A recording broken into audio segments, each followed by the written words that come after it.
You're listening to the We Are Libertarians podcast network. Find all of our shows at wearelibertarians.com.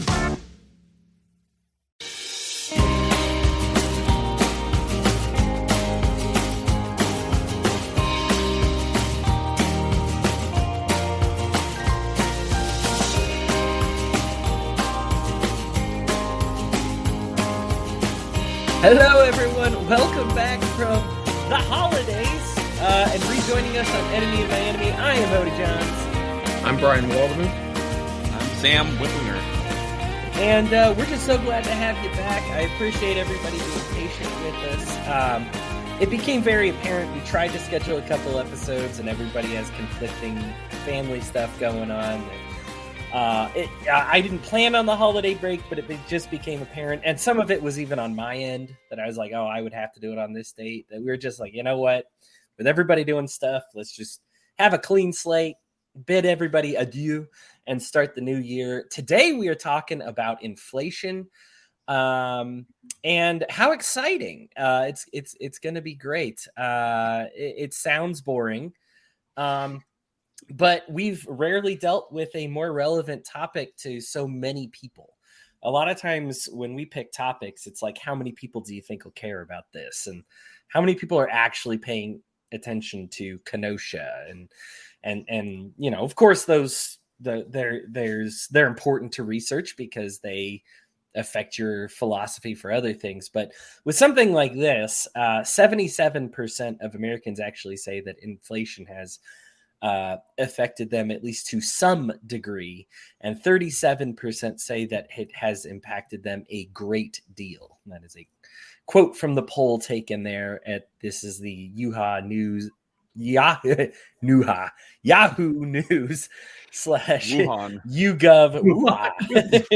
Wuha survey. And it is they you know, of course, there's a lot of interesting data to kind of glean from this, but the bottom line is a lot of people are feeling the pressure from this right now, whether it's the grocery store, whether it's with your rent, housing prices, gasoline, car prices, insurance, inflation makes the prices go up. So we are dealing with a lot of that. Let me lay down just a few kind of boring statistics before I turn things over here. So for perspective, in 2020, the entire year's worth of inflation was 1.4%. And we kind of, to even get to and I'd say above 3, but exactly 3, you got to go all the way back to 2011 before you have an inflation that's at 3%.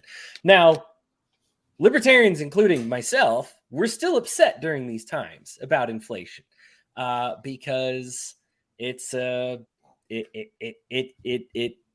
impacts prices and it makes things more expensive without things having happened. I'm going to get into a little bit later why inflation can potentially be a good thing. Because it's worth talking about, but especially when it's artificial and centrally controlled like that. Obviously, what happens, especially in the case currently of inflation, is the people able to take advantage of it best are able to get the prices at a lower rate. Then the inflation hits, and then everybody else, which is usually the middle class and poor, kind of have to pay the inflated prices on some of those things. So think about this: 3% in 2011, last year 1.4%. This year, we're 1.4%, January 2021,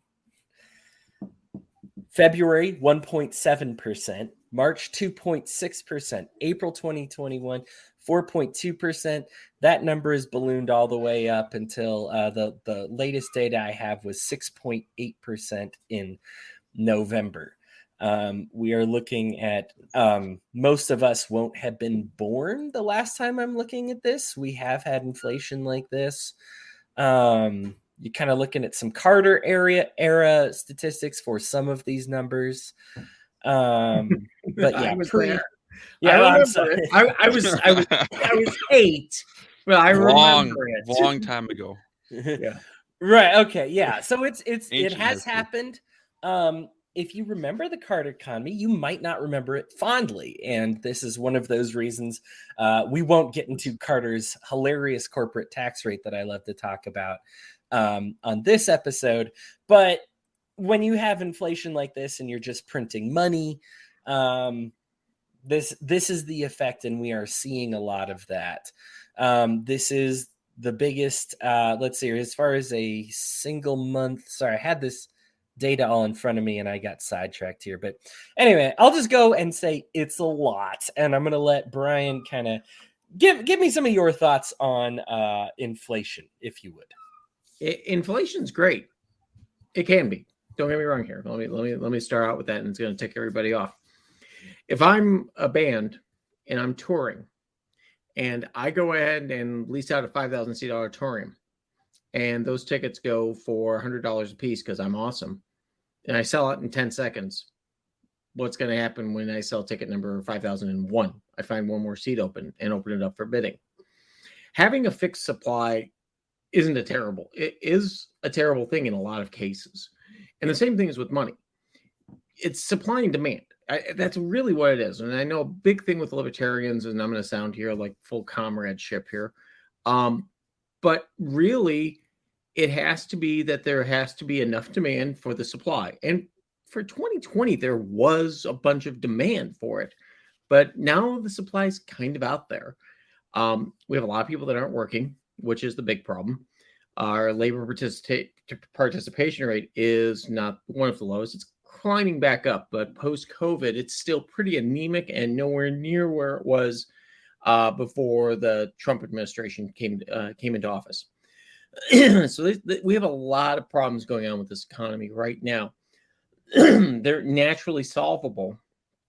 They naturally will go through and come through, and the economy will pick back up, but it's going to be painful. And it's going to be painful mostly for the people that don't have money. If you own a house, if you're in your house a long time, long-term lease, you own a car, those things like that, all of those items have appreciated in value pretty significantly over this time frame. So you're actually sitting there going, this inflation stuff's kind of good, you know? Yeah, I'm taking it kind of into shorts when I want to go smoke a brisket or something. But if you have a crappy used car that just died on you and you're having to move into a, oh, by the way, artificially increased rental market, because obviously we had the eviction moratorium, all of a sudden now you found yourself where things that were, you know, maybe $1,000 for rent, maybe that car was $2,000, it's now 50 to 100% higher. Plus now they're putting more restrictions on it, more requirements. So now all of a sudden you're sitting there going, what the hell am I supposed to do? And it's reality. This is what inflation does. If you're middle class or above, you're liking this. You're looking at your 401k, you're looking at everything else and going, yeah, this is pretty good. But if you're poor, you're getting, wow, I'm really getting screwed. And what happens when that happens? What does the government do when that happens? Well, we're going to come in and save you. And what we're going to do, we're going to print more money, which is only going to make things worse. So, in a nutshell, the demand is there. It really is, because the U.S. is a global currency. The U.S. dollar is global currency. There is demand in other countries. Other countries like Turkey have imploded on their currency. But reality is that as long as there's demand there, we're okay. And as you saw in 2020, there was demand there.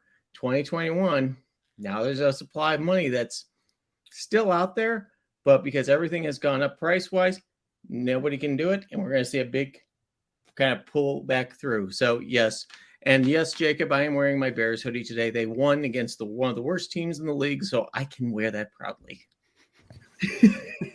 Believe me, as a Broncos fan, when we rattle off the 3 wins to start the season against the worst teams in the NFL, I was happy. I'm not ashamed. I don't care how bad they are. Samuel, your thoughts on inflation? So basically it's bad. There's 2 types of inflation. I think that get kind of confused. There's price inflation, which isn't always bad. And then there's a monetary inflation, which I think is always bad. Price inflation, if you're selling something, you want the price to inflate because it's worth more. And if you're buying something, you want the price obviously to be cheaper. The other cool thing about inflation that I could maybe see monetary inflation is if you have a lot of debt. That's great because your debt is going to decrease. So I always tell people that I'm investing in debt when I used to own 3 houses. I'm down to 2, but let's see what else. Milton Friedman, I think he had a great point when he said inflation is like, he compared it to a drunk person where the benefit comes quick and like the worst parts come later. And when you're getting the drunk off of, alcohol, it's the exact opposite. So like the worst things come first and then the benefits eventually come later. And so every time they print a dollar, your dollar just becomes worth less. So it's a very high tax on people who are saving money, and the people who rely on, a little bit of savings in their bank accounts aren't the rich people who own several houses or are invested in all sorts of things. It's the people that, maybe saved a few bucks. Or the other weird thing is, you're now getting paid $15 an hour. That's pretty good. And everyone's really happy about that, except the inflation hits and it's like, I can't live off of this anymore. And there's a big delay in adjustment to inflation as well. And then there's also what's called the Austrian theory of the business cycle, where it causes a boom bust.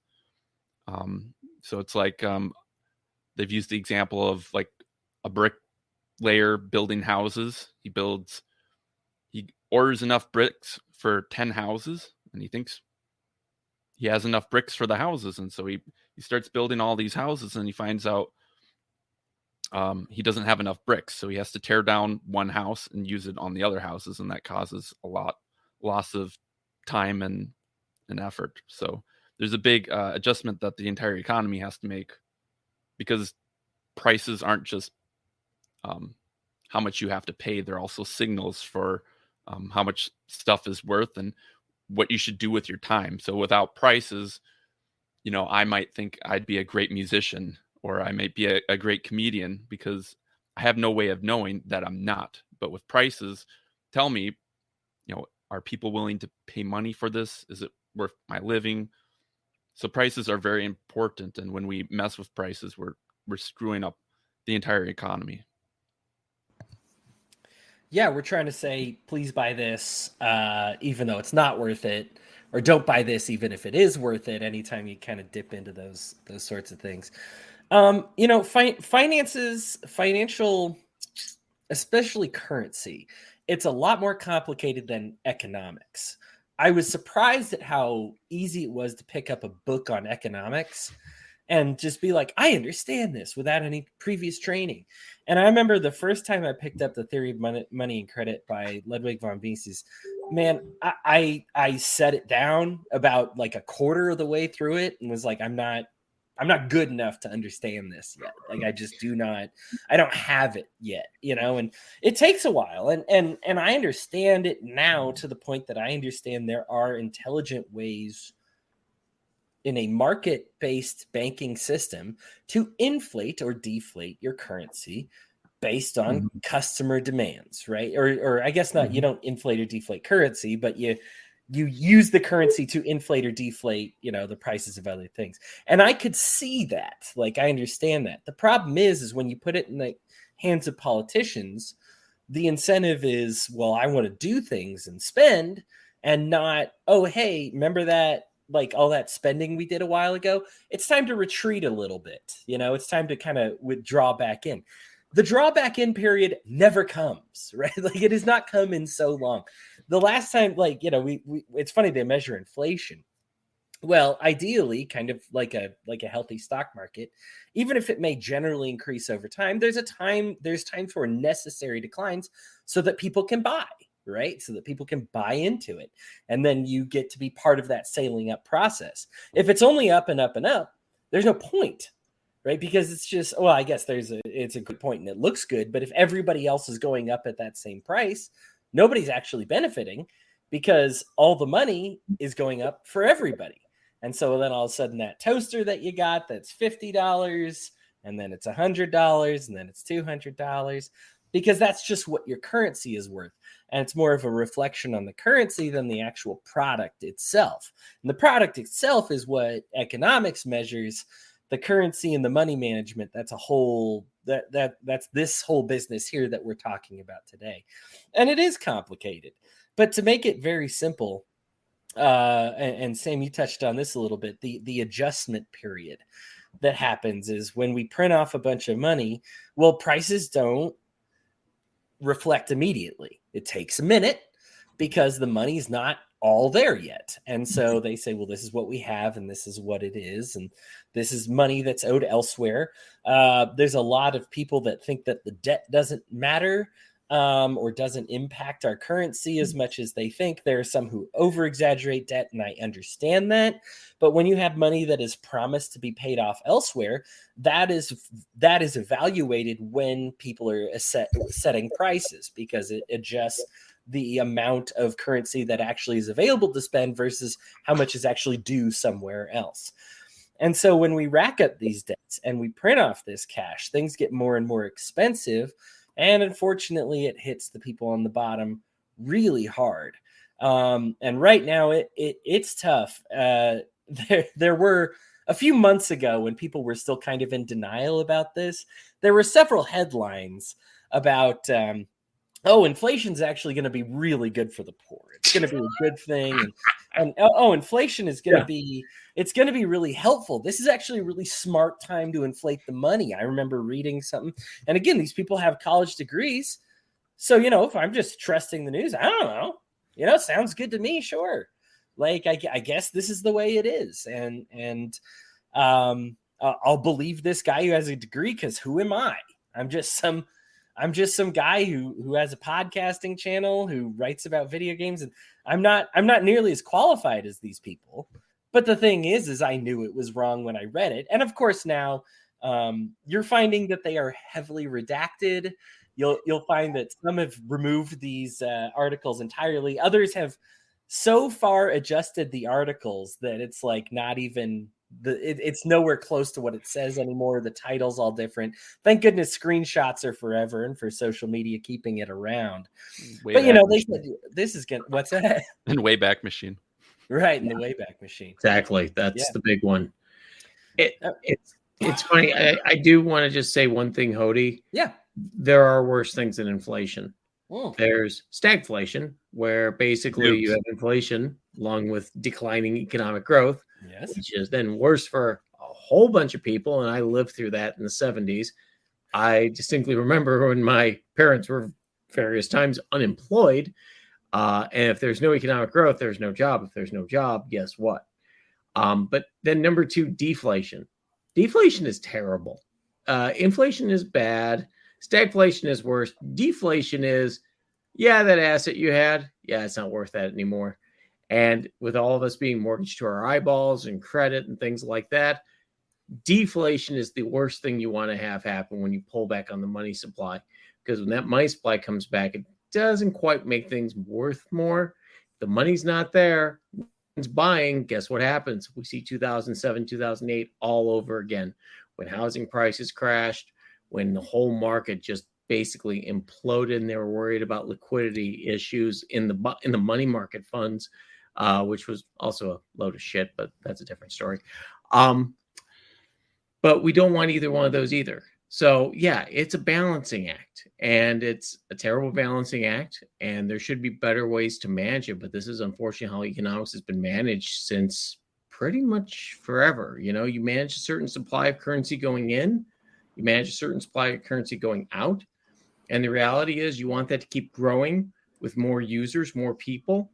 If you have a fixed amount, that's going to really hamper your asset growth and the ability to expand globally. So it's a balance. And out of the three choices there, I'll take a little bit of inflation, not what we've had for the past year and a half, 2 years, and the 25% plus money that we've printed.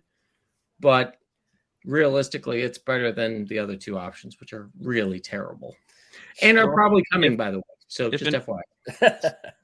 So if inflation, though, is good for certain times in the economy, like if you're going through like, is inflation sometimes good and sometimes you need deflation and sort of a balancing act? But why, when do you decide to use inflation? When do you decide to use deflation? And why can't you just use inflation all the time?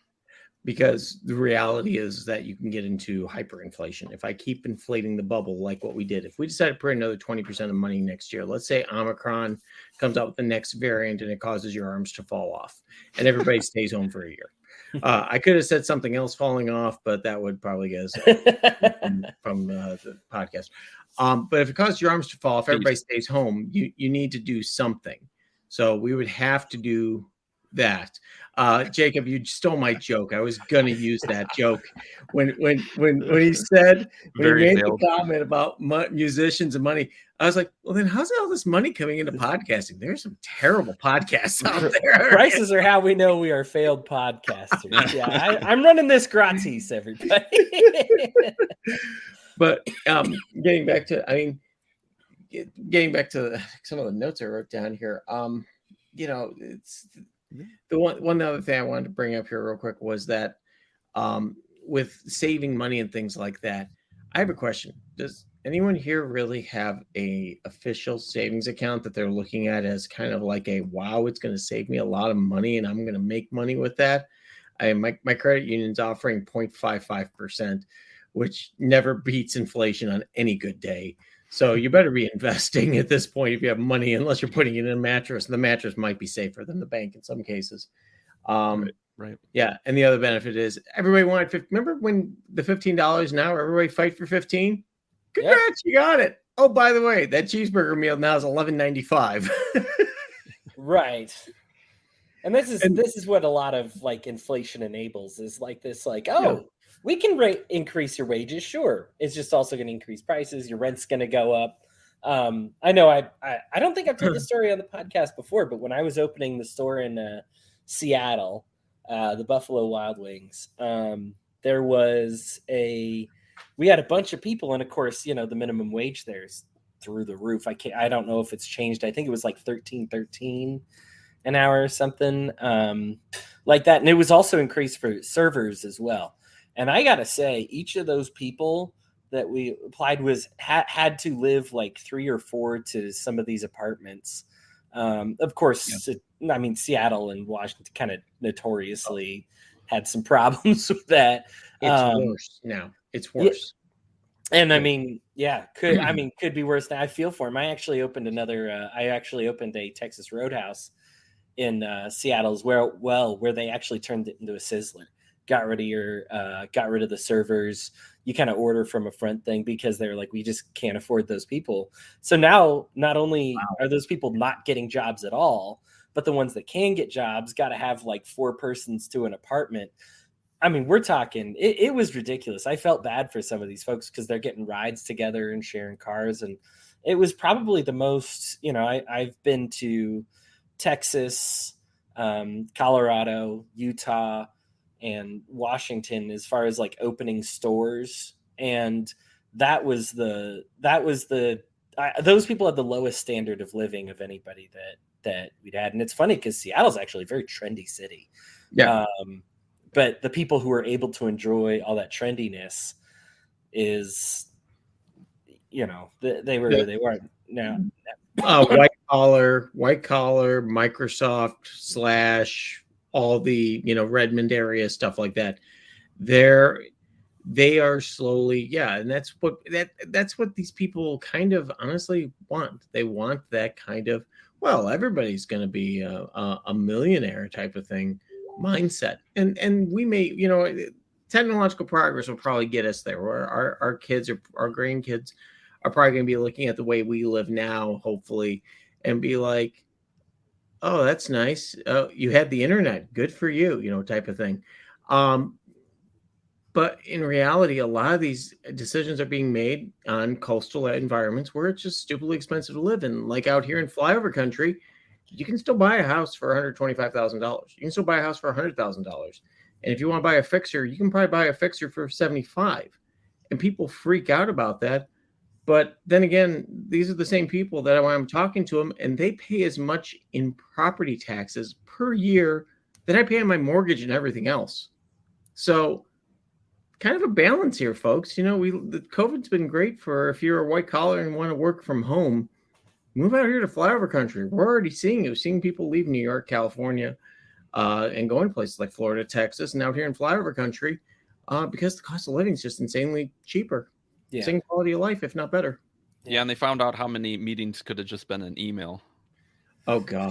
Zoom and stuff like that. Oh. I don't know. See, I think Jeffrey Tubin messed that up for everybody, though, right? People are scared of this. Not everyone can do a meeting, unfortunately, if you're a waitress at a really good restaurant. But that's the other thing. Like Hodey, like you said, I went today to Costco to order something because I was in there picking up a couple things. And guess what? They don't take your order anymore at the front. You type in your order, swipe your card, boom, boom, boom. Way better. Yeah, it's way better. I love it. I don't have to sit there and go, I want this. And then they push the button that I'm fully capable of pushing the button for. So, yeah. And those jobs are going away, unfortunately, I want to say, to a point. And there's a necessary, some jobs are just outdated. I mean, it's just, and that's okay. My job, I fully expect tech to replace my job in less than a decade. So I better figure out what the hell I'm going to do next. I understand. Now, Sam, you asked the question when it's like appropriate to inflate and deflate. And I think answer me, Hodey. A lot of this has to do with what kind of technology is coming out and population are kind of the big two ties as far as doing it like intelligently.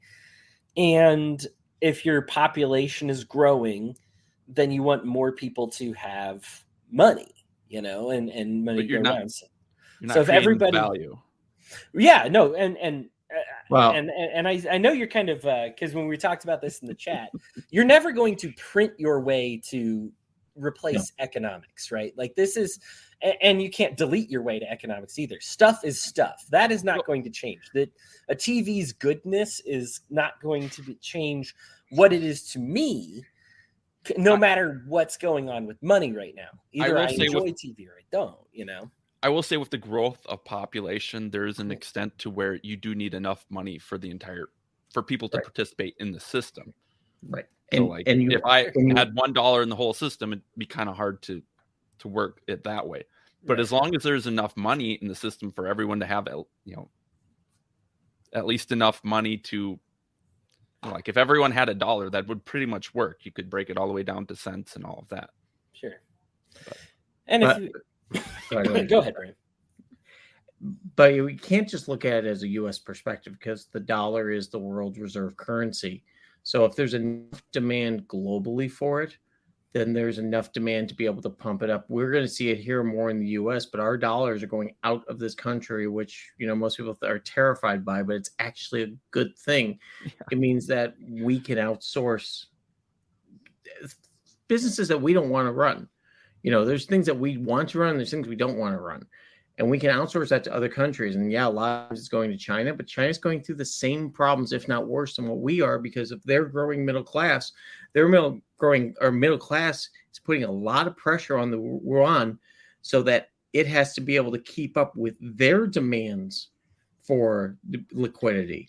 And if that liquidity if they cannot keep that going and that value of that yuan keeping going forward, what's going to end up happening is you're going to start seeing economic problems where it's going to start to constrict the economy, which they'll never admit to, unless, of course, maybe one of their major real estate holding firms decides to go belly up for just some odd reason. That might be a bad sign. China's actually a net deflator since 2019. They're at almost 2% deflation. There's only a few countries, because most of them are doing what we're trying to do and print their way to wealth, and others are kind of trying to, they figure since the economy's shrinking with lockdowns and stuff. Anyway, they were like, you know what? I guess this is as good as time as any to do a little deflation. Just for fun, do you want to know what the inflation of Venezuela is compared to the number 2 highest ranking inflation?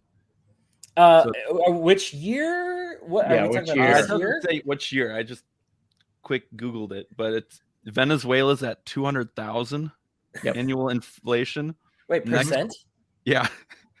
the next closest is 161 in Zimbabwe. Yep. And then Turkey's going to be in there. So if it's a recent list, Turkey's going through the same inflationary crisis right now. The lira has just plummeted. Brazil and Turkey are kind of sitting around the 6% range. As of 2020. Turkey. Since 2019. Yeah, since 2019. Yeah. Turkey in the last 2 months has gone through all sorts of hell. And it's going to be like the rand in South Africa. It's going to be like a number of these other borderline currencies. We're going to see those currencies crumple this year because of the US dollar being pumped so much. As people have less belief in their systems, what's going to end up happening is that they're not going to do that, and they're not going to use it. And that's going to further, even if they pump more money into it, if people aren't using it, you got to start pulling it back. And remember what I said about deflation. Deflation is the worst thing you want to have happen, and that's exactly what's going to happen in those countries. So do you think we're doing other countries a favor by printing money that basically devalues the money that we're giving them? Oh no, we're not doing them. We're not doing these kind of bordering countries to fail any favors. They're going to go through all sorts of hell. The question is, are we accelerating their failure? The rand is going to fail. If you want to short a good currency, the South African currency is probably the best one. They're not going to be able to service their debt if they can't already. The rand's just falling through, and if you go to South Africa and things like that, they want you to pay in dollars, because they know that that's going to keep its value. So, it's not as bad as Zimbabwe, but Turkey was the warning sign. Those other countries are going to start seeing cards falling with that. And then, of course, it leads us up to the euro, but that's an entirely different mess that we don't want to talk to. And we probably want to keep that one up. Crypto, the only problem I have with crypto, again, is that if it's a really good inflation hedge, been like one of the biggest U.S. inflation periods, probably 30, 40 years now. Why hasn't crypto just kept up with it? I mean, it's gone up. It went up early, but it's been trending downward. It's kind of had some peaks and stuff like that. It's not keeping up. And the problem is with crypto, of course, there are so many different ones now. Yeah. But it's more of a speculation market than it is anything else at this point. It's a commodity, essentially. It's a commodity market. You might have a barrel of oil. It'll probably get you a better return. And it's so easy to invest in, and honestly has probably not much working value at this point. I don't know. I mean, I've invested I decided to invest a little bit into Bitcoin, and it's embarrassing all my other stocks that I have. It's just, and really? it does go up and down, and I give that to you. But I know, like, the 200 that I put in, like 5 years ago, and then like the 5,000 that I put in 2 years ago, and then, all that. Yeah. I mean, it's a ridiculous amount, and it goes through ups and downs like you wouldn't believe. I mean, this is kind of the nature of cryptocurrency in general. Is you got to be either really quick to buy and sell, or you got to just be putting it in there and willing to just be like, you know what, I'm just not going to look at it because this thing's going to go ballistic. I mean, it is indeed ballistic. Now, you would want some kind of consistency for it as far as using it as maybe a generic currency, for sure. Right now, it's more, and like you said, it's it's kind of like a referendum on existing dollars, so to speak. So when other countries kind of screw up their wages, cryptocurrencies tend to go up. And then as they kind of reach some kind of, solidarity, things kind of go down. But that's just a tendency. Obviously, nothing's 100%. There's a lot going on behind the scenes as far as who's buying and selling whatnot. Now, as far as deflation, Sam, now, obviously, we don't hope for a decrease in population. And generally speaking, when you look at deflation, you're not looking at happy times in human history. The last time we did it was 1933. That's the tail end of the Great Depression. We actually did from 1930 until 1933. And nobody's going to look at those times as like, oh, those are the great times. Those are the good times. Now, is there like an intelligent way to do it? Yeah, sometimes, but it doesn't often rear its head. The best that I can point to is if you have technologies that are less expensive, replace an older and outdated technology. And that's to say, like, this thing that costs $200 replaces this $200 million industry or something like that. That's the best that I can come up with as far as like the smartest times to do it. It is so complicated that if I were to try and tell you exactly like everything that goes into these numbers, I would be a scam artist, because there are people that pen pages and pages of books the size of the Bible about monetary solvency, and they're worth reading. I've read a couple. They are smart books. And so there is a complicated force at play here, but that's kind of as best as I can put it generically. The other issue, and I guess let's go ahead and finally get libertarian on this. Politicians and central banks and corporate interests are probably the people you least want in charge of this process when they control it for so many people. I understand having a couple people in charge of making that decision. I don't think it should be a democratic decision whether to print money or not, because it requires some intellect. It requires a lot of speculation. It requires a lot of knowledge. It requires value assessment. That there should be experts that are in charge of this. However, this is kind of why you need a diversification in currencies as opposed to a singular currency, because one side can say we're going to take this risk, another side can say we're not, and people can keep themselves safe by saying, well, this is the currency that I'm going to use and this isn't. I think people tend to go all the way back to like when we're trading in early Americas, where there's like 14 different prices on every store window because there's so many different currencies, and we act like that's like a scary venture. Now, at the time, it wasn't ideal, certainly, and I understand the problems that came about because of that time period. Without, when one currency would bottom out and people would kind of do some falsifications of, they would falsely invest in one and change the price and then move towns. And then before it hits the next town, they move up. We're kind of in a more electronic age now, and I think we should probably utilize those advantages. But at least, I believe it's called a free banking system. Even if you're all dealing with dollars, there are different dollars issued by different banks, and those banks can be accountable for the dollars that they issue. Right now, you don't really have much of a choice.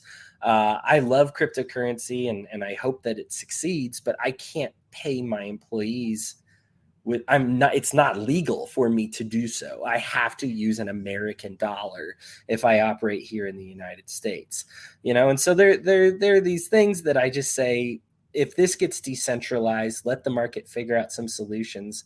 I guess I enjoy speculating on what it is, but I almost feel like it would be wrong to do so because there would be thousands upon thousands of solutions. And I feel like the market would end up kind of choosing the best one based on consumers and investors, as opposed to based on who wants to get elected and what we want the economy to look like right now. But yeah, I guess that's kind of all I had to say about inflation. Sam, you've been very patient and very quiet. Has anything that we said here kind of struck a chord with you? I'm just trying to wrap my mind around it all.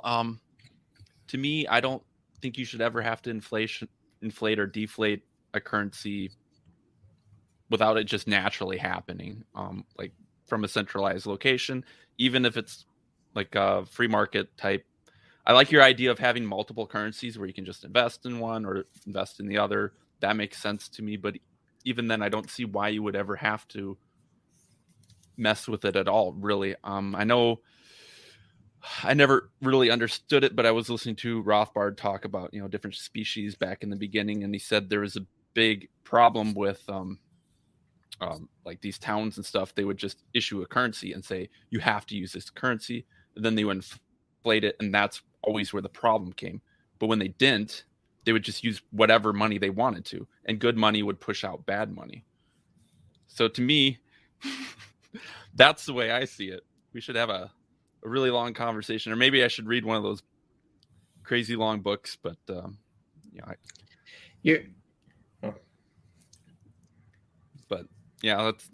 I can't get past that view, I guess.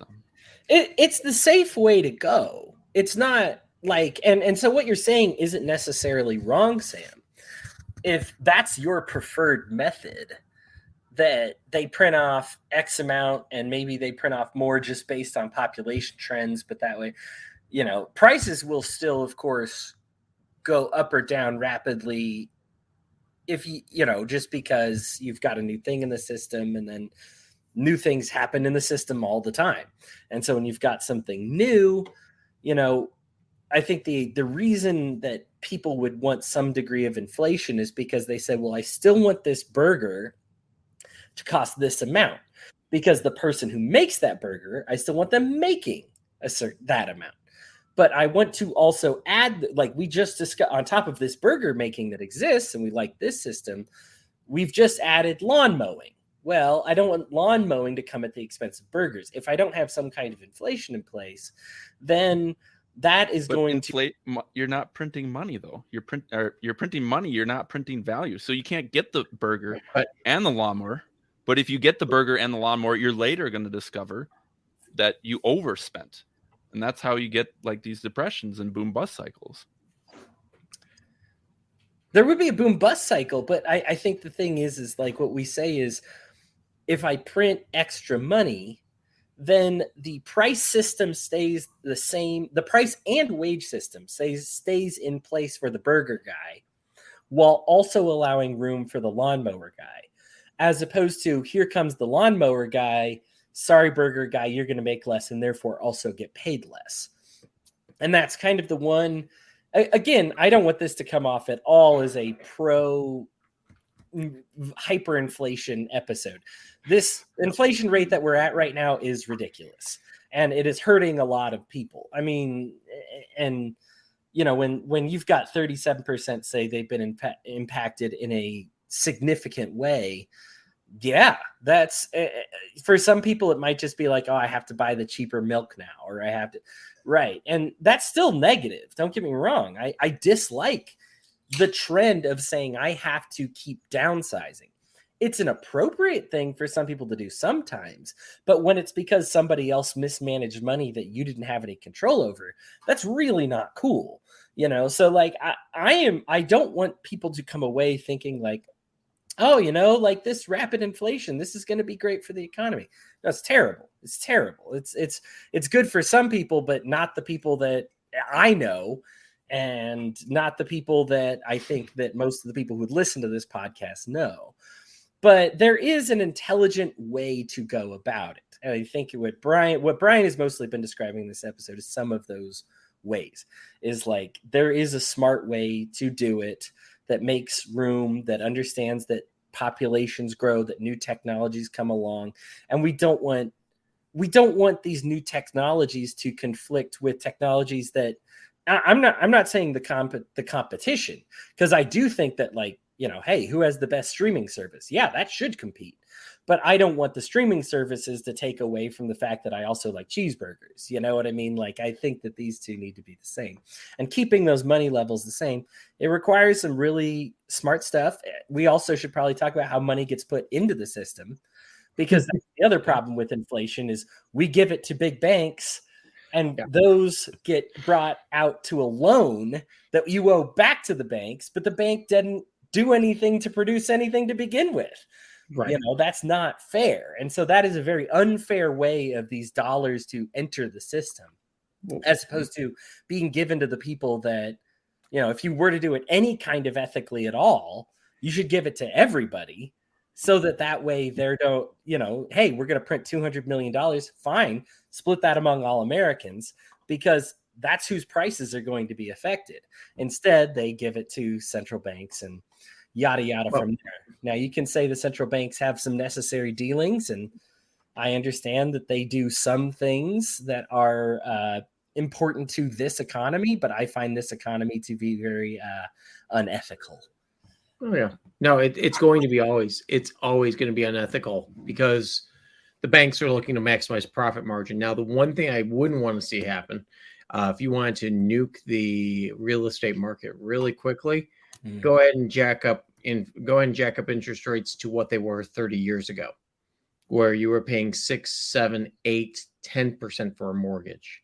I want you to think about that your mortgage rate, let's say you buy a $200,000 house and a 10% mortgage, You take a look, think what your house payment would be.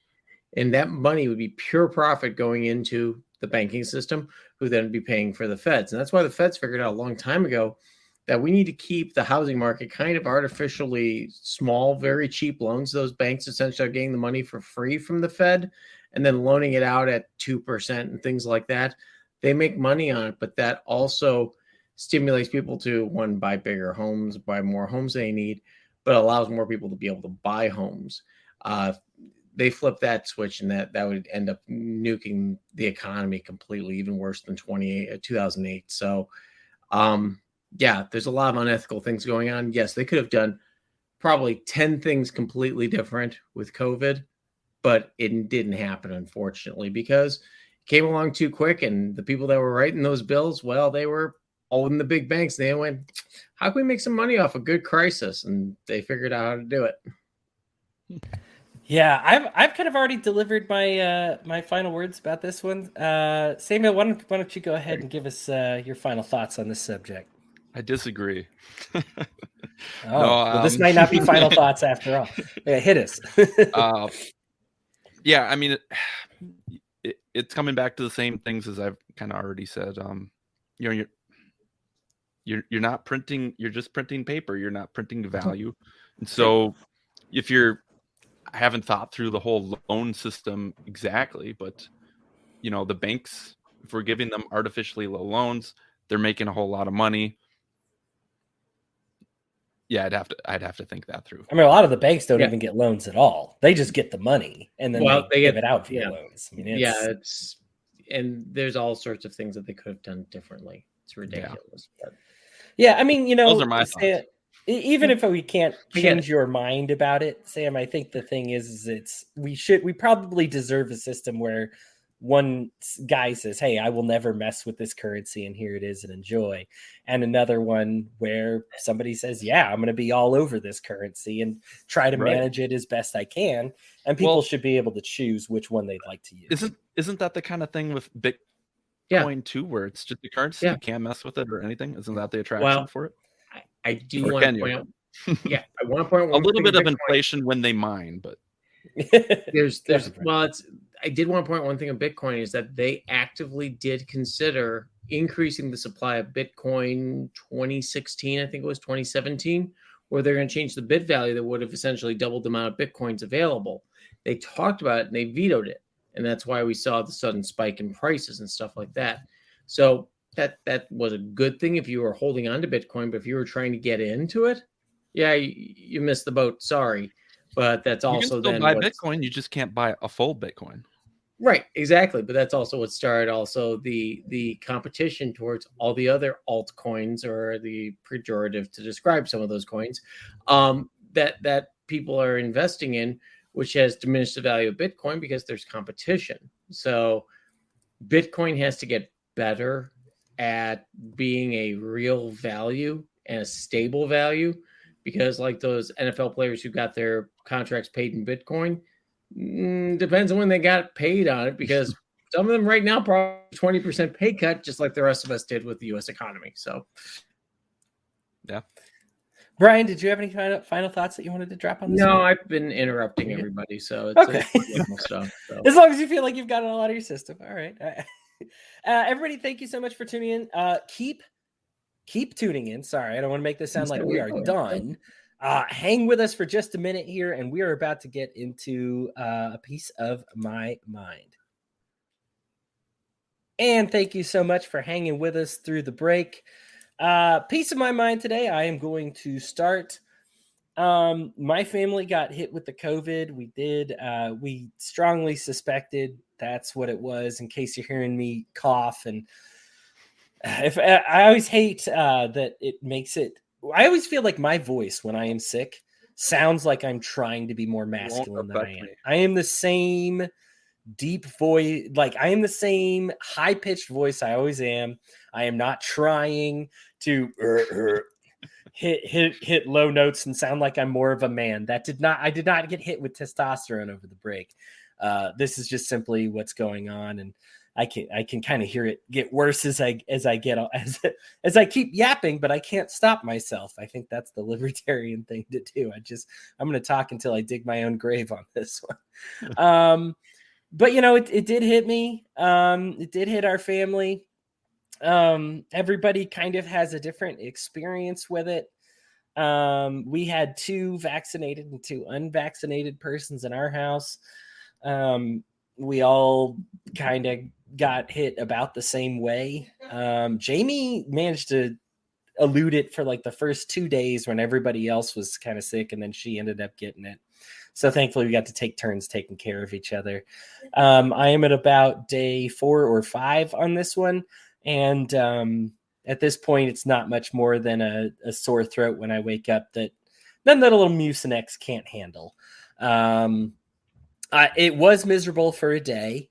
I would say for one day, I kind of had like a really high fever, like kind of hitting the 102, 103 range, where I was like sitting at the computer and sweating myself.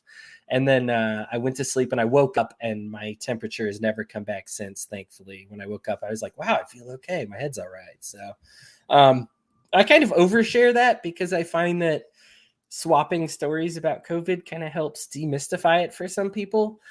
Just to know, like, maybe what you'll expect is that maybe something different. I know we all got a little bit of different symptoms. The one we got it from, so the kids got it from their dad, and he actually had like the barfing and the diarrhea. None of us had any of that. Thank goodness. We all got a little bit of the achy muscles. Some of us got a leg, some of us got arms. One of them lost taste. But only one of us. I think I was the only one that got the temperature, that got the fever real high. But that did go away after a day. Anyway, so that's kind of what I've been doing, but it kind of made me kind of sit back and think about how I'm already going to be botching my New Year's resolution, because I can't work out like this and be all contagious and go to my gym. That would be very messed up to go and get a whole bunch of people sick. So I need to wait on that one. But I wanted to talk about New Year's resolutions just because I think it would be fun. I don't really have a libertarian slant on this one. I just think it would be fun conversation. I am going to try this year. I'm trying something new. Those who have followed me have seen me be very sexy when it comes to March, April, May, and getting that like almost 6-pack going on and like dunking the basketball. And then they see me turn into a total fatty. And by the time I hit November, I am about 70 pounds overweight. And I do this every year. I don't know what it was wrong with me. I have a tough time dieting because my whole point of the diet is to stop the diet. Like I start the diet so that I can stop dieting eventually, right? Like that's my goal.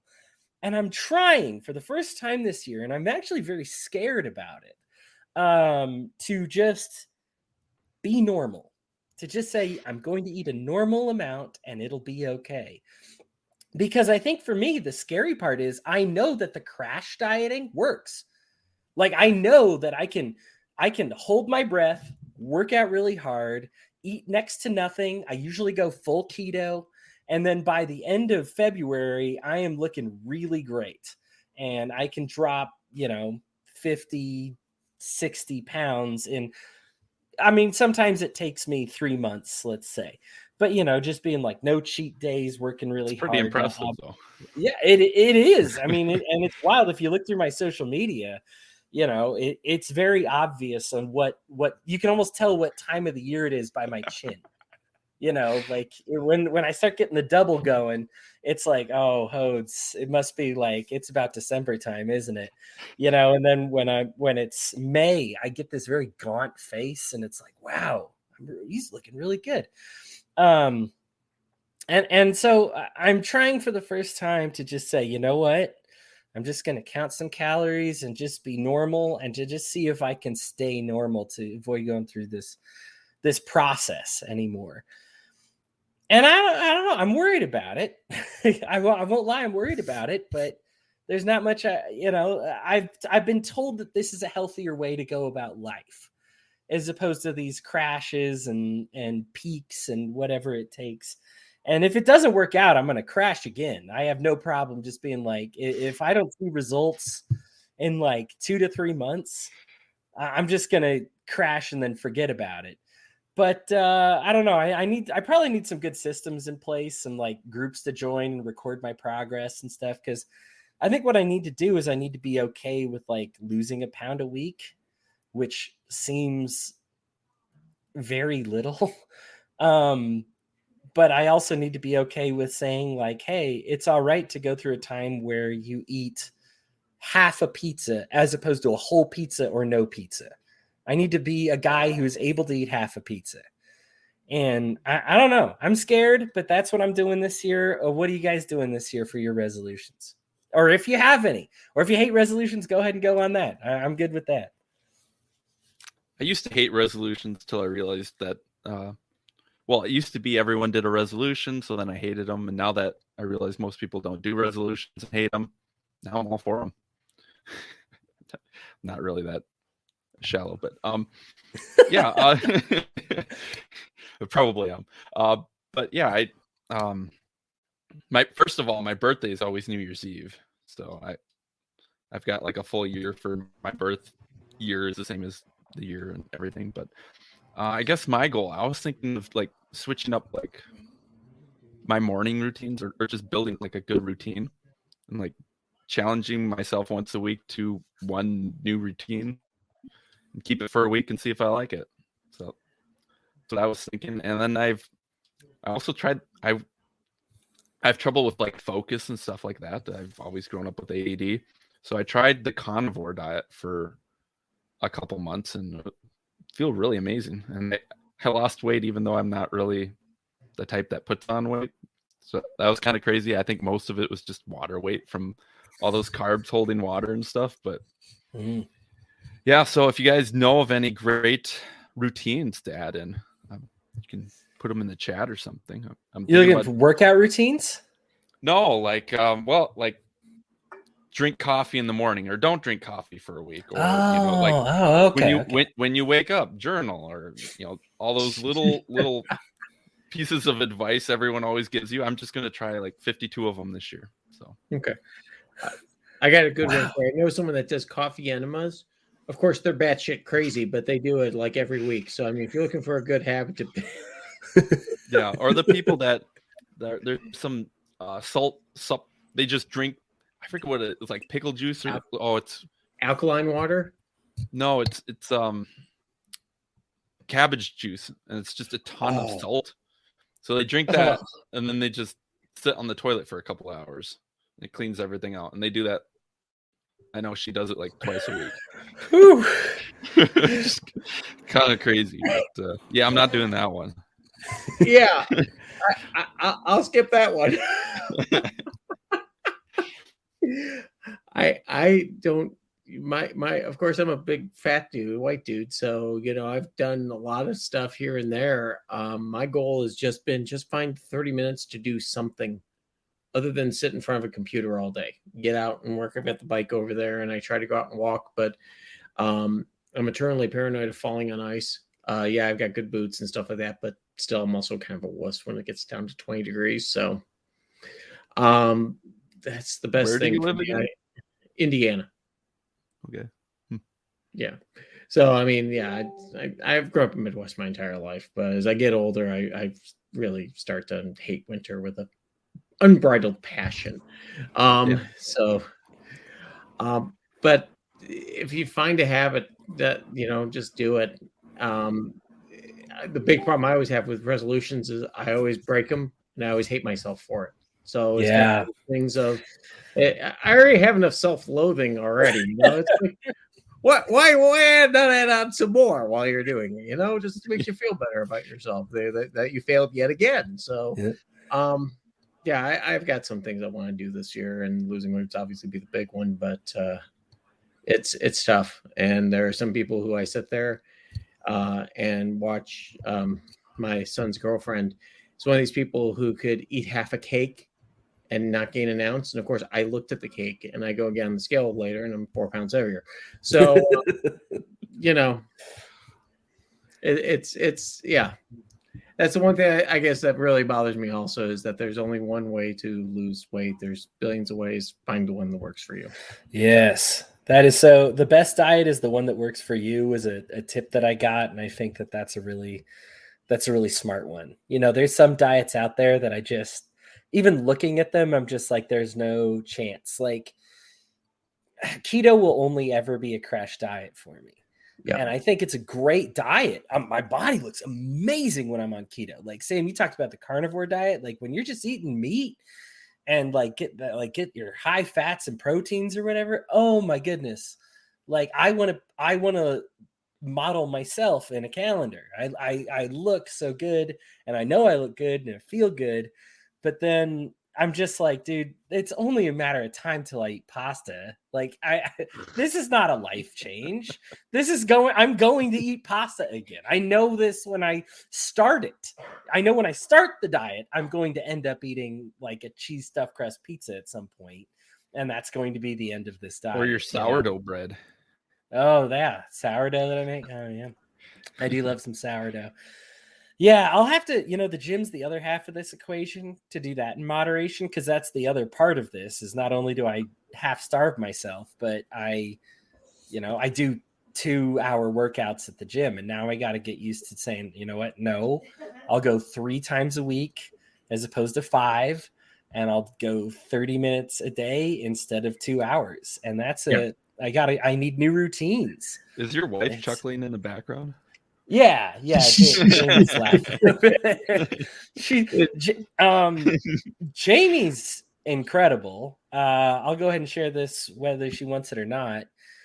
Jamie's dropped about 100 pounds since I have met her, and she did it very quickly, and she's kept it off and never looked back. And she does intermittent fasting. That's what worked for her. She eats all at really a single time of the day. It keeps her stomach like the size of a golf ball. And she looks great, and it's incredible. I mean, she we talk a lot about this, and she's like, I don't see why you gotta do this to yourself every year, because, she's done something that she can do consistently. She visualizes, hey, for the rest of her life, she can do intermittent fasting, and that's great. For me, I can't, like, I hear the Cheetos start to call, if I don't eat something, and I'm like, well, that's the worst thing I could eat, so I should probably eat something. Anyway, I'm going off on this, and this is about as sidetracked as I have ever gotten on this show before. But I didn't really have a point. I just kind of wanted to talk about resolutions. But I think for me, it helps when I share them with people, so that way they can hold me accountable. Yeah, we will go back to this episode and shove it in your face if you don't follow whatever you're going to follow. Well, I tell you, if I am above 200 pounds, we'll call it by next Thanksgiving, something's gone wrong, and hopefully I can shrink that up a little bit. Anyhow, Samuel, why don't you give us a piece of your mind today? All right, yeah. I was going to talk about health too, actually. So sweet. I should think I started calisthenics, which is kind of cool, because I just never had time to make it to a gym, and I never knew about calisthenics before, and it's just like, oh, you just do push-ups and pull-ups and all this stuff, and you just use your body weight and learn balance, and I've been doing that. It's actually pretty fun. Yeah, and then I already talked about my diet. I should have been thinking of something else to talk about. Oh, I could talk about just censorship. I know that Marjorie Taylor Greene, I never really followed her on Twitter or anything like that. She just seemed like you didn't? No. I didn't. And you call yourself a libertarian. I never paid attention to her because she was just so crazy. I was just like, whatever. I mean, it's kind of like, to make fun of her, it's kind of like tripping a cripple or something. Like, it's just not. We look ugly. I was gonna say she makes us look back to Sarah Palin with yeah, that's Yeah, she does remind me of that. Even though I've never even watched her like talk or anything. I barely know who she is. I'm just like, I don't really care. But I listened to those 2 episodes of Joe Rogan, where he's interviewing these, what was it, Peter McCullen and the other guy, Robert Malone. Robert Malone, yeah. And it's crazy. I didn't even know that such high-ranking doctors were having dissenting opinions and being so vocal about it. I mean, I knew there's doctors that obviously disagreed, and like researchers and stuff like that. But the fact that these are sort of state endorsed, corporation endorsed, like these are by every measure, these are the greatest doctors by the measures of the state and corporations that have ever lived, and in a lot of ways. And like the most peer reviewed, the most just really highly qualified doctors with dissenting opinions, and they're getting banned on Twitter. They're getting threats for their license to be revoked, and all these things are happening to them, and it's just very disturbing. And when it comes to the medical industry, when you think of how much the government is involved in it, I mean, just even in the fact that doctors have to be licensed by the state, and they have to perform certain procedures according to these guidelines and everything. I know, like, doctors have to prescribe medicines instead of prescribing food because they can't get insurance funding for just food. So if you have scurvy, which instead of just prescribing an orange, they would have to prescribe some sort of medication, and you can't. And then there's also this whole, we could go into intellectual property, but we won't, of how intellectual property, like, instead of, they'll create things and then they'll have a monopoly on them, and so they'll just be able to jack up the prices. And I don't know, I'm going on a tangent, but my main point is these people shouldn't be censored, and we should be more accepting of that. And we just need government out of these things, because once you put government in these things, it just warps the market in such a weird way that once you start looking at it, it's just like, my gosh, like how different would health be without all this involvement? Or I even just look at like corn and bean subsidies, which is also ties into health. And you just look at, like, I'm in southern Minnesota, where it's just corn beans, because they're subsidized. Hey, we got that here in Indiana. You're not just the only ones here. No. But I mean, think about it. If you were like a American Indian way back in the day, and then you looked at our world now, you'd be horrified. And it's some of that's just because we're feeding the world, and I get that. But the fact that we're just created these half genetic plants that we just kind of grew like crazy and sprayed and all this stuff. I mean, it's not, it ties into health too. It's just not healthy, I don't think. But anyway, that's my thoughts. I a couple things that, the censorship and that whole weird spiel. Yeah. No, there's a couple good points there. Number one, censorship is bad most of the time, vast majority of the time, 99% of the time. The person who says, I want you to go out and kill blah, blah, blah, it's probably a good person to censor. But it's funny how these big tech companies always kind of take the sides of someone who's extremely right or extreme. And I don't mean right isn't correct me as in their positioning. It's their right to do so. But it gets fuzzy when you have, it apparently at the behest of possibly who's in charge of the media and things like that. We've seen a lot of competition in the media, and it almost acts like what the behavior you're seeing is kind of like what you would see when you have a monopoly that's really worried about failing spectacularly. And CNN, MSNBC, all these others who have very close ties to the government are acting in this way, and the social media companies now realize that they're in a good position. And they're acting this way, meeting up with these companies that they are tying into basically providing the framework of what the narrative is. And if you watch the Malone discussions, things like that, there's a framework that's coming out from these companies and the government that's being dictated to other companies to ban discussion or at least push down discussion where it could possibly introduce vaccine hesitancy. Frankly, that's probably one of the silliest things that we should be doing at this point. If you honestly think that the vaccine is 100% safe and things like that, if you have you apparently have not been paying attention for the past 20, 30 years. I'll just say one word, Vioxx. They fraudulently, the FDA approved it.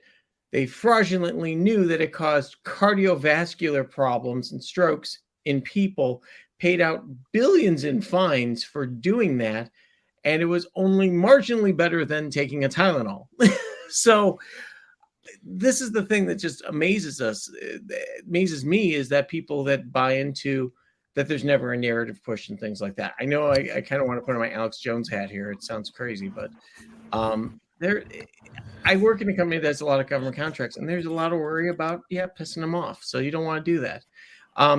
Getting back to genetically modified corn and things like that, and the soybeans you're talking about, Samuel, I really think that's kind of a boon for it. We've developed food to the point now where we waste 30-40%, and we have no appreciable, and I mean, there's always going to be people hungry and things like that. Please don't get me wrong. I'm not belittling their plight, but we're not talking where 30% of the country is starving. We're talking about a single percentage point and probably below that on a regular basis. There's enough food out there that we're easily feeding not only the U.S., but most of the world as well. Yeah. I mean, and especially in the point of agriculture, and I'll start backwards with Sam's second point and move to his first, just because it's a good place where you left me off here, is that when we talk about luxury economies, this is exactly it. The more you allow like luxury plants to grow, the more it frees up some of the staple plants for others to consume. So one of the things that I learned from Cato's had this great site. I'm not sure if they even still upkeep it anymore, but it was called like Downsizing Government. And I just had these fantastic slides that talked about how like, we subsidize 90% of these 5 crops, and the rest we don't. And so one of the biggest problems is because you're passing up on free money when you go for a crop that's not one of those, because you don't get that subsidy, you don't get the money. So you'll have this great wine country, or a great example is orange country in Florida, where they'll take out all the orange groves and plant cotton because that's subsidized and orange is not, even though the oranges are better, and the cotton you could grow somewhere else, but they don't want to miss out on that cash, and then you've got places in California that do something very similar. They take out some of the vineyards and they start growing soybeans because soybeans are subsidized, and grapes are not. Grapes have a whole different there's a big grape thing that I find fascinating, and maybe we'll talk about it someday. But like that whole bit, but that all of a sudden you just say, why these vineyards? All of a sudden we're getting rid of what we're actually good at. And this is where it manipulates the environment to the point where we're not working with the land, we're working against the land because we're trying to get these subsidies that we have. It's not healthy, it's not productive, and we're kind of making inferior products over what we should. Now, we are a great cotton, potato, orange, grape country. America is kind of a cool place geographically because of how many biomes we have and the things that grow here. And I think we should utilize all of them. So I don't want to make a single generalization, because it's actually a really cool country that we have as far as what can grow in different places. But the problem is when we have a single federalized government and they say, well, we'll subsidize these things, and then you go from there. Now, hold on. What was Sam's first point? Oh, censorship. Here we go. So censorship is the best example I have. And Chris talks about this a lot, and I think he's just spot on with it, because when the loose change 9/11 truthers, folks, we didn't need to censor them. They didn't need to have their accounts banned. We didn't need to take down their YouTube videos. What happened is folks like the Smithsonian and Modern Science and other, generic scientists would be like, here's the claims the kids made, and here's why they're wrong. And then you kind of go, okay. And all of America, you'll notice there are still, of course, 9/11 truthers. Heck, we're libertarians. I'm sure we know a bunch of them. It's still out there, but it's not this dangerous, they're going to take over government movement, because it all unfurled before everybody's eyes. We saw the debates. They were public. They were fantastic. I'm glad that they got debated. I'm glad everything got talked out. I'm glad that it happened.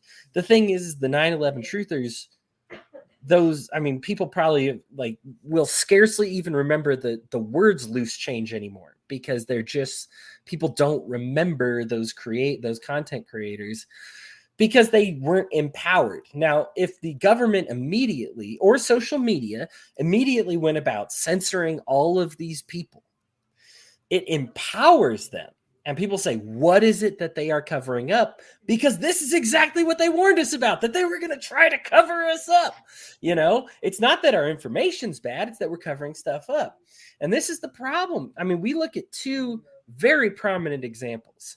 If you made the claim that Kyle Rittenhouse was innocent, you had your account banned. And in fact, very, very directly, some people would just say Rittenhouse is innocent, and that just is a test with a sock account, and that would get you banned.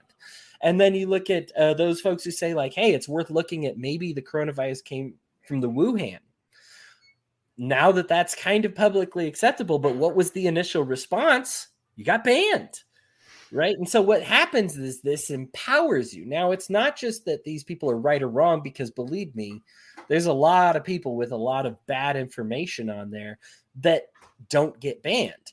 Now, is there a power to this movement that says, oh, let's see, some bad information let me give you a piece of bad information that goes around, that you cannot contract the COVID if you've been vaccinated, but you don't get banned, right? It's bad information, but you don't get banned.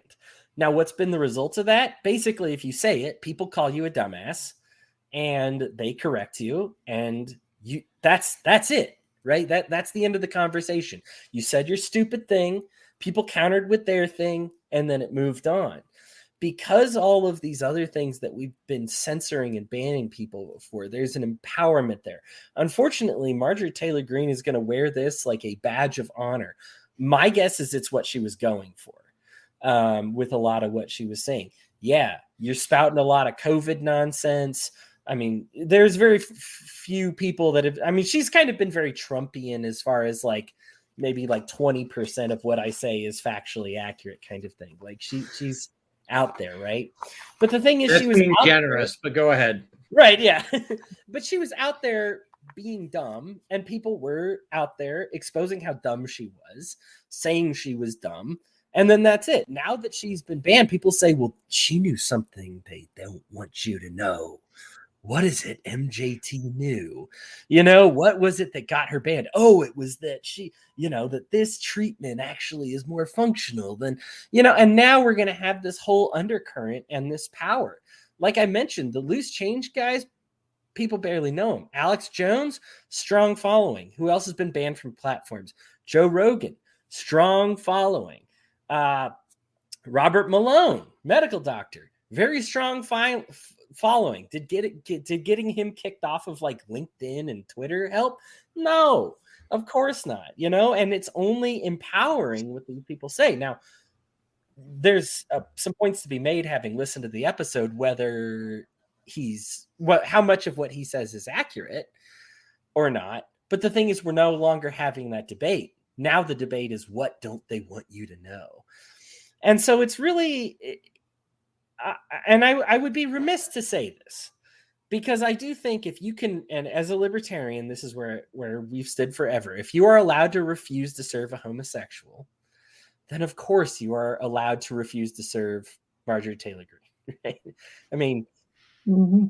Obviously, right? She is worse. Right? Like the one is an innocent person. She's terrible, right? So, on one hand, I understand how hypocritical this can sound, and in some cases is from libertarians, because they'll raise a huge cry all of a sudden if this restaurant is forced to serve this homosexual. No, you should never have to bake that cake, and I'm gonna freak out, and this is the worst thing to ever happen. And then all of a sudden, Marjorie Taylor Greene gets banned, and then it's, she was so you can't ban her, she was amazing. And I'm like, yeah, you're kind of exposing your agendas a little bit when all of a sudden it's you're very upset when a cake shop is forced to serve homosexuals, but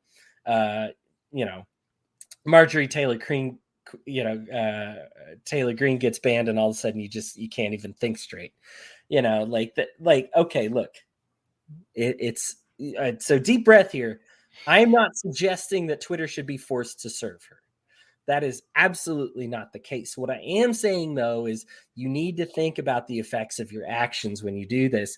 Are you actually getting rid of the information? Or are you just empowering her all the more? I mean, just look at how it happens when people are discriminatory towards homosexuals. Did it make homosexuality go away? Or did it make people unite with them because you did them wrong, right? So people look at the person who was aggressed against, and they say, I feel really bad for that person. In this case, people are going to look at Marjorie Taylor Greene and they say, I'm going to feel really bad for her because she's not allowed to say what she wants. They're violating her free speech, whatever it is. It's not even true, but it's hard to disagree with. Obviously, I dislike her. I wish we were at a point in this country where we could just say, like, I don't want to serve her, and have everybody just be like, oh yeah, I get it. That makes sense. Unfortunately, we're kind of at this point where you're better off serving people that you don't like and letting things take care of itself from there. I think as far as social media goes. Anyhow, that's just my personal opinion on that one. Brian, let's have a piece of your mind. Oh, you're muted, by the way. I apologize. Just kidding. This was going to be a tough one. I kind of almost went down the Antonio Brown route, just simply because and you know what? Since I got that, I'll go ahead and go that route here. So this was recorded Sunday night the 2nd, and Antonio Brown today quit in the middle of a football game. They were losing to the Jets. Not sure what provoked it, but he promptly took off his pads, his jersey, some other stuff, threw it into the stands, did some jumping jacks, and waved goodbye to his NFL career. We can look at it and just say that that's pure ego, that it's a terrible person losing out and just doing an impulsive thing that's going to go ahead and dominate their dying days, and that they're going to regret this forever. But there's something else in play here, and if you take a look at this, and Antonio Brown's been kind of an experiment, I want to say, in the NFL.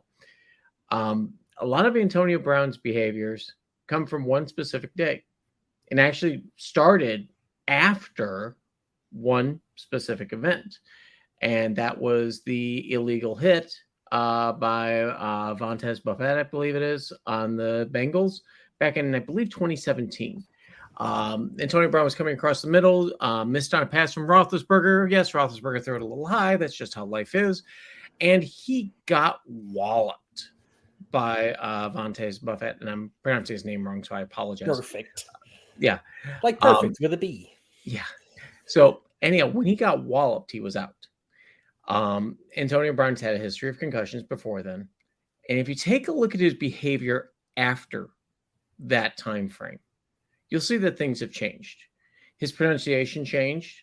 He said that he was knocked out cold, was out cold before he hit the ground. He doesn't even remember hitting the ground.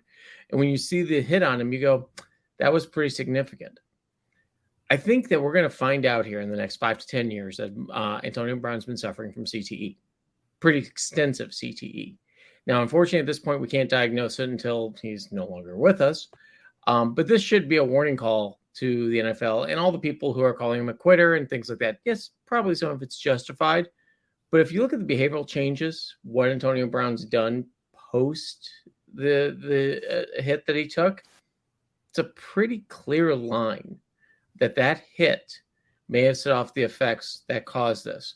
And this is something that I think is important to understand, is that there are a lot of things in politics and things like that that can go back to a singular event such as this. These are the things that we have to look for, and these are the things that we have to kind of maybe take a little bit of precaution before we judge somebody. I'm not an Antonio Brown fan. I'm not a big fan of the Steelers. I, of course, love to be losing for the past 40 years. My Bears jersey. But that being said, he's still a person, and seeing what happened today really looks more like a cry for help for someone who can't control their impulses. And as we know, there's a lot of impulsive behavior in this world, and a lot of people with impulsive behaviors. So I think it's time that probably we start taking a closer look at this and realize that people like this need help. The one thing that does come to mind, of course, is Dave Durison, who was a Chicago Bear who committed suicide. Thankfully, he was the one that was the wake-up call to the rest of the NFL. When he killed himself, he preserved his brain in the process, and they were able to determine that he had extensive CTE. And if you look at his behaviors, they're very similar to what Antonio Brown's going through now. So it's probably time for us to all, watching NFL, take a deep breath and say, we really, even though we're doing more about concussions, we probably need to do some more, because there's going to be more Antonio Browns over the next decade. Yeah, this is a tough one for me. So I grew up idolizing Junior Seau growing up in San Diego, and that's another one who killed himself to look at his brain, and then of course extensive CTE, and again just such a decline in character. Just one of those people who was a hard worker, super nice guy, making time for everything. There's a fantastic 30 for 30. I think it's just called Seau. For those of you who have ESPN, if you don't get a chance, it's worth paying for, at least from my end. Pirate it. They make enough money. If you must, but it's worth seeing. And of course, and this is a big one. I don't know if I've ever shared this with you guys before. When I played football in college, I went to the University of Northern Colorado, and my freshman year, when I first got to the football team, was Vincent Jackson's last year there, and I played with him. I was in the secondary, and he was a wide receiver. As you might guess, he kicked my ass. And he was in every practice. He was way better than me in every aspect of life. And he recently brain problems because of concussions, and drank himself to death in an apartment. And that was somewhat, I guess that was within like this last year. And that was really hard, because I got to say, I've known a couple, that's of course the closest link that I have. I don't have like tons of connections with the NFL. That was like it was cool that I got to know him during that brief time, right? How many people go to the University of Northern Colorado? I only went to the University of Northern Colorado for a year. Eventually, my speech and debate stuff took me elsewhere.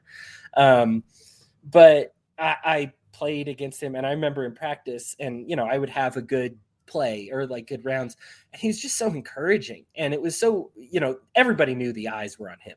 Everybody there knew, and of course they would never be like, go easy on him. I mean, of course they wanted me to do my best as well and everything like that, and I'm B squad whatever freshman, and he's superstar of the whole system. But I remember having a good game, and was lucky enough to have my mom actually watch it and stuff, where I actually did well. I limited him to without a catch during the scrimmage.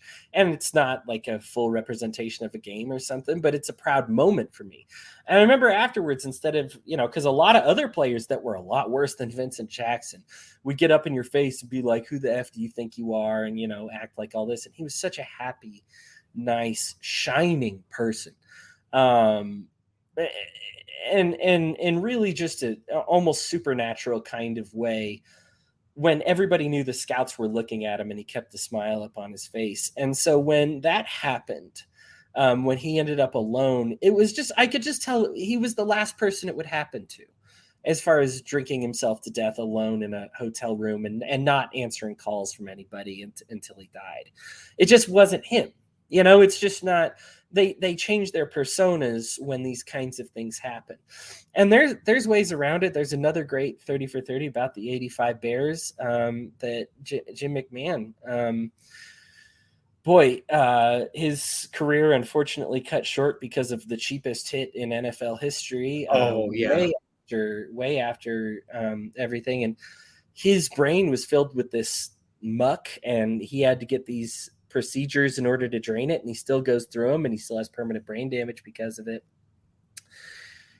But it's possible to be treated as long as as long as you get that treatment. And I like what you're saying, Brian, because it's important that these people get the help. And a lot of these people, here's what they mean by the help is you're not allowed to play football anymore, or you're allowed to play football and we pretend like nothing's going on. Neither of those things constitute help. And I think that it's time for a serious conversation, especially when we deal with concussions and changing personalities, because unfortunately CTE, we kind of can't know until you're dead. And that's unfortunate. We've developed some systems, thankfully, that have been able to kind of help diagnose it, but we all see these behavioral changes taking place. Antonio Brown, they settled out of court, but sexually assaulted a friend that he had been business partners with forever, that they had no issues with prior to this. And it was that 2017, I think it happened in June, and then, happened again in 2018. And you just kind of say, like, these aggressive sexual person was not there before. In the case of Dave Dewerson, he's like, I don't want to be treating my friends and family like this. I don't know what's going on. His note is so sad. The Please Study My Brain. It's just where they know something's off with themselves. It is important to get them some help, and there are treatments that we have that can help. But it involves recognizing that the person has a problem. It doesn't necessarily mean benching them for life or kicking them out of the league, but it does mean recognizing that there's a problem, maybe taking it easy for a few weeks and just saying, like, hey, here's a treatment process that we're going to undergo. Antonio Brown has had two kinds of people in his life. One is the complete enabler. That's just Antonio Brown, just the just AB things, right? This is just AB things, everything's fine. Everything's fine. He's totally fine. Everybody needs to lay off of his case. And those people have been oblivious. And then the other type of person in Antonio Brown's life has been ban him forever, cut him off from society and to heck with him. And I don't think either of those is appropriate.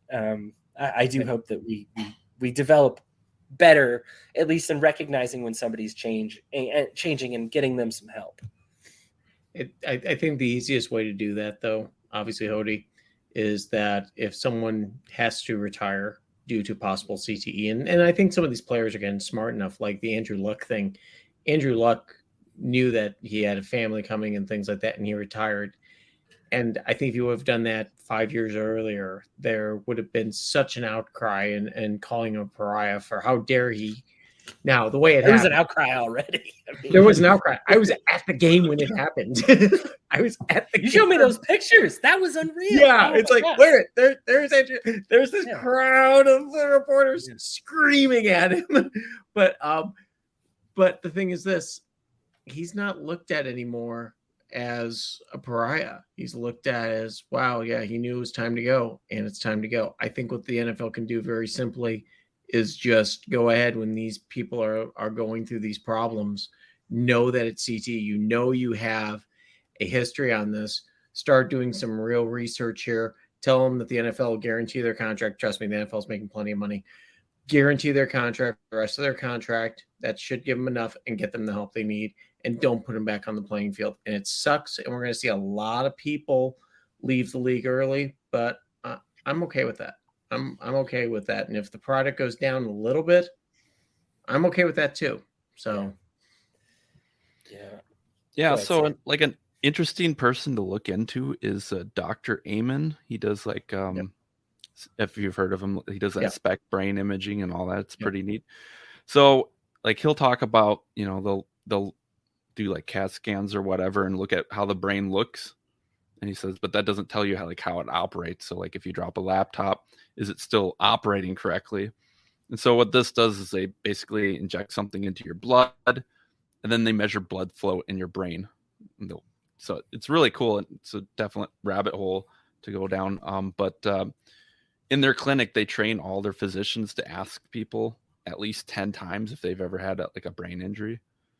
So they'll just keep asking them. And then a lot of these people will find out, I fell off this or I fell off that. And so there's a lot of people genetically who just are born with issues with their brain. And a lot of people just do have brain injuries. And like I said, I struggle with like ADD and focus issues and stuff. And I've hit my head a lot of times. So I'm like, well, growing up, because I didn't know it was bad for you, I guess. Like you're ice skating and you dodge someone, you hit your head on the wall. It's like, well, you still dodged them, but so I think the whole, like there's just a lot of, I think you shouldn't judge anyone in a lot of senses. I try not to judge anyone for anything. Like they do something completely nuts. And I'm just like, well, I don't know what your family life is like. I don't know if you have a traumatic brain injury. I don't know if you just have something genetically wrong with you. And I think when you watch that, he needed healthy brain scans to compare to the unhealthy brain scans. So he tried to find a whole bunch of healthy people to get their healthy brain scans. And like, it was almost impossible. So I just think, and to tie it into the NFL, I think we need to start getting, I don't want to say no to football, obviously, but like for my kids and stuff, I don't really want them playing football. I'd rather them play something that doesn't involve you hitting your head. If I can, like, just we're learning these things. Let's just avoid using your head for contact in any way. I will tell you, I even though I got a concussion in it, playing rugby, I think is the best contact sport. And even though you can get a concussion very easily and stuff like that, in fact, that's what me and 40-something saying my midlife crisis, I'm going to play rugby, and got a concussion in a ruck and went and played afterwards and said, I'm not right. And that was the end of it because I wasn't about to screw up my brain again. That I think is probably the best contact sport out there, and hopefully that gains traction here in the States. It is solely. So we were playing broomball one time, and this kid just got walloped on the head on the ice. And he sat down, and I'm like, just don't play again. Like, just sit this out. Like, just sit there. Like, and he's like, no, I think I'm fine. I think I'm going to go back. It's like, don't. You're an idiot. Don't do it. And he's like, well, I didn't throw up. I'm like, oh my gosh, dude. There really is a toughness element to it, though, that you feel like you're wussing out if you don't, go back in there. And as well as a knowledge element, I think there's a lot of, I did not know that I had a concussion when I blacked out, and I have told the story about my first play in college football before, where I got pretty much knocked out, but was standing up and was just like back and forth. And I didn't even think of a concussion. Honestly, I didn't know what it was at the time. And I was over there in college, for me, it was just like, sometimes you get hit hard and you get a little bit fuzzy and then you go back at it, and I hadn't heard the term. Now I at least I believe I'm okay. I went on to do some intellectual things in my life that makes my brain feel like it's okay, but it's not a matter of becoming stupid. It's a matter of like the way your synapses are firing. And sometimes they'll just this very, if you were non-aggressive before, sometimes things just start firing over there in an area that you kind of had siphoned off and in a way that shouldn't be there. I do hope for more sports I have, at least myself, started looking more into sports where I'm kind of okay. I think the tough thing about football is you kind of choose especially with the helmets. We first develop them and they create a ton of concussions. Now they create less concussions. I almost want to get rid of them and have no concussions. Yeah, they have less head trauma. But the trade-off is then you get scars, right? Like you're gonna You could, the guys you could wear headgear that's soft at least. Yeah. But the thing is that rugby's got, I think, it's slightly different culture than football does. If you do a high tackle, I mean, most of it is taking legs out and stuff like that, or going to the body. If you take a high tackle, that's a penalty, and you get thrown out. I mean, you may be sitting for 10 minutes, or you may be out of the game, even if it's accidental. So that's been one thing that I will say. Below the waist, is that how you have to tackle? Body and stuff like that. It's more grabbing at the body, and just as Ron said, it's good tackling technique. And when you don't have shoulder pads and a helmet on, you tend to take care of your head a little bit better. Yeah, exactly. Right. So it's kind of like when you grab that person to tackle and you're going down, you're just going, yeah, I don't want my head to hit or anything like that. So I've heard of that even with kids. Like if you put a helmet on them, like they're more likely to hit their head, basically. Yeah, and I never understood. I mean, I played a little bit, but it's like, ever get your hand caught between two helmets hitting? That hurts a hell of a lot. Let alone a cleat going through, but two put your hand up and it's like, oh, I've been lucky to avoid that. Oh no, never again. I want to do one thing real quick before Ron Milford has stuck through this today, and even suffering through his Vikings getting absolutely decimated apparently by the Packers. I'm sorry, Ron, but hey, thanks for sticking through it tonight. I stopped watching the Vikings. Oh yeah, that's right. Oh, I'm sorry. Hey, you're from Minnesota, aren't you? Okay. Yeah. I'm sorry. It's okay. It's all bad. Yeah, big recognition for Terrible, Ron. Ron, by the exactly. way, he says Dewerson went to Muncie Northside with his sister. Yep. So we've got some interesting connections there. Some really tragic ones that we seem to have apparently in this chat. But yeah, I think, Sam, I think your point was very good about not judging anybody. The more I think about it, I had somebody propose this once years ago, where he says, are there bad people or just broken people? Man, and the more I think about it, I understand, and this is a matter of opinion, but I kind of lead towards the just broken people thing. The more I get older, the more I realize there's not, even the people that I hate the most usually just end up needing some form of education and correction. And usually they're in a situation, and when I look at, especially when we're libertarians. Look, this is a libertarian podcast. We criticize politicians. I get it. They're bad people, right? But the issue is that they're in a system of enablement. They are, and that's part of the problem, is this lack of accountability. And not just to say accountability as far as getting elected, but as far as just saying I got to be honest, just an average human being, if you authorized a missile strike and you believed it was the right thing at the time, that ended up killing a family of 8 and a guy who was delivering water and who was a good guy, and your information was bad. I got to say, just as a normal human being, you would be in tears. I mean, you would come before the nation and just say, I am heartbroken right now. I honestly thought it was this. I authorized it. I feel miserable right now. Instead, what you usually get is silence, deflection, mistakes happen. But that's not a normal thing, right? This is not a normal way the mind operates. The normal way when you massacre a family of 8 is to get very sad. And they are just in this situation. I mean, especially when you look at somebody like Joe Biden, who spent his life in this, is just say, it's not your fault. It's not your fault. It's not your fault. Well, at some point, I want the accountability that would make it my fault. I want to be able to say, well, if it's not my fault when it's bad, is it my responsibility when it's good?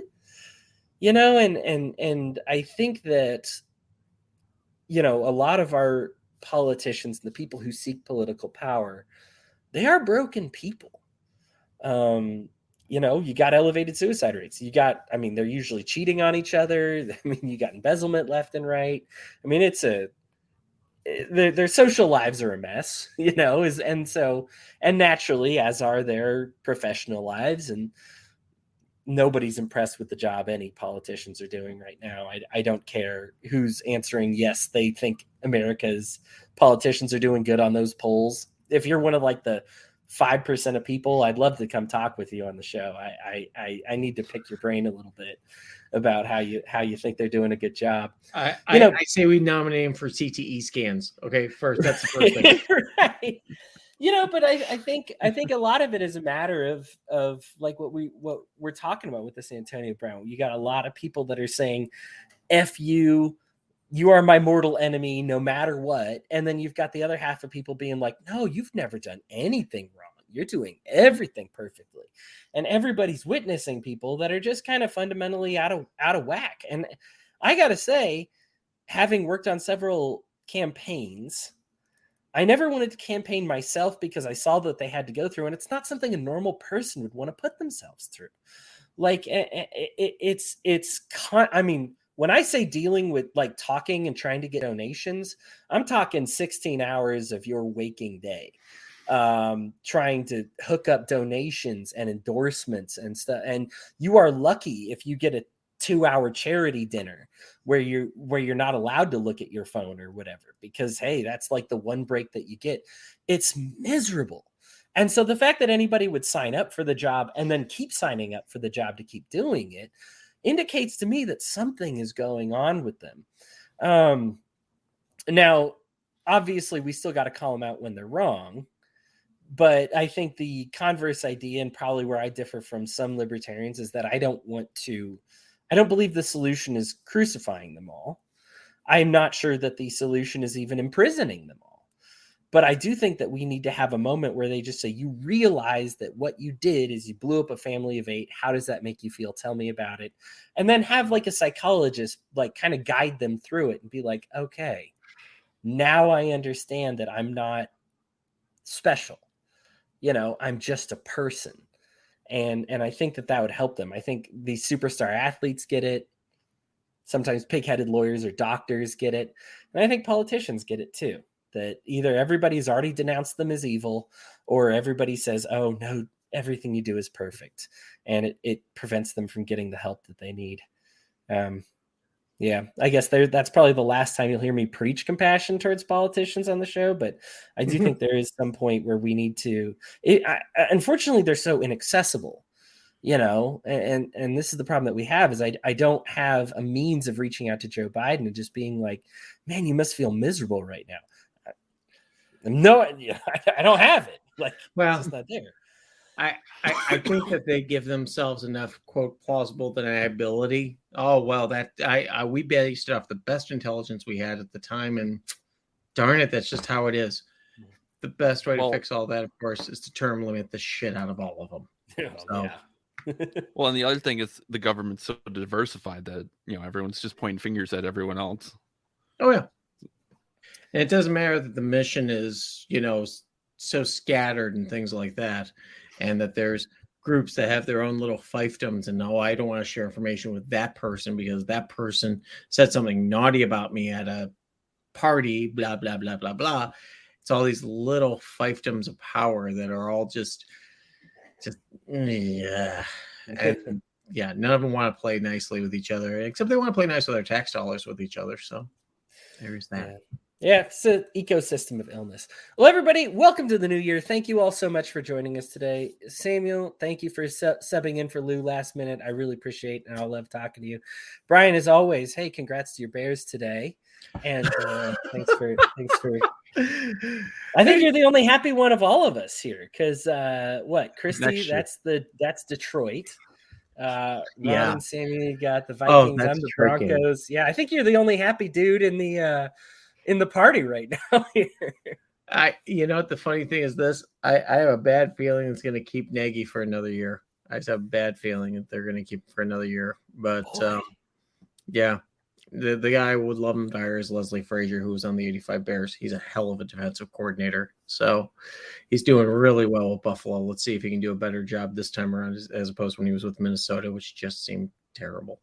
So I'm sorry, Sam. That's sorry. Well, I'm used to it. I'm a libertarian. Well, being a Vikings fan prepared me for being a libertarian. Let's put it that way. Well, being a Bears fan did as well, you know. Maybe They're just like, we're not going to win. I'm like, what's that got to do with anything? Well, I've at least had some fairly recent good times with the Broncos, at least in my lifetime, good times. Hey, everybody, have a good night. Thank you for tuning in, and we will catch you next week.